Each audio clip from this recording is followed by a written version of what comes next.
இதில் அந்த கவர்னரோட வந்து நல்லா மீம்ஸ் கிரியேட் பண்ணியிருக்காங்க. ஏன்னா வந்து கலராக இருந்தது இன்றைக்கி கருப்பு வெள்ளையாக எனது மனதில் பதிஞ்சிருச்சு. நீங்கள் அந்த போகிற இடம் வந்து அது ராஜ்பவனை விட்டு வர்ற மாதிரி நிர்வகிச்சிருக்கேன். ரொம்ப நல்ல இது. அதில் மிக அழகாக சொன்ன மாதிரி எல்லாம் மனதுக்குள்ளே தான் இருக்குது. நான் ஏற்கனவே சொன்ன மாதிரி அந்த சிம்மாசனத்தை விட மக்களின் சிம்மாசனம் எனக்கு பிடித்தமான சிம்மாசனம். ஆனால் நீங்கள் அந்த வளாகத்தை பார்த்தீங்கனாலே இதில் வந்து ஒரு பகுதி தான் அந்த ராஜ்பவனம். இதற்கு பின்னால் மிகப்பெரிய அரண்மனைகள் எல்லாம் உள்ளே இருக்குது. ஆக அதுலேயும் வெறுமையாக நடந்து வர முடியும், இதுலேயும் பெருமையாக நடந்து வர முடியும் என்பதை நான் காண்பித்து கொண்டே இருக்கேன்.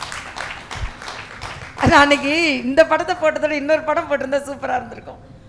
பாண்டிச்சேரியில் நான் சல்யூட் பண்ணிட்டுப்பேன். எல்லா போலீஸ் அஃபீஷியல்ஸும் லைனாக நிற்பாங்க, எனக்கு சல்யூட் பண்ணுவாங்க. ஸோ எனக்கு சல்யூட் பண்ணிட்டு இருந்த போலீஸ் அஃபீஷியல்ஸ்லாம் இன்றைக்கி என்னை சரவுண்ட் பண்ணிட்டு இருக்காங்க.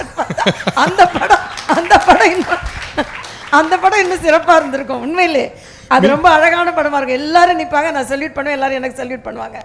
என்னை சல்யூட் பண்ணுவார்களே, எனக்கு சரவுண்ட் பண்ணுறீங்களே நான் நினைத்து கொண்டு அது மாதிரி. ஆக்சுவலாக மீண்டும் யோசிச்சுங்கப்பா, அழகான ஒரு மேட்ரு.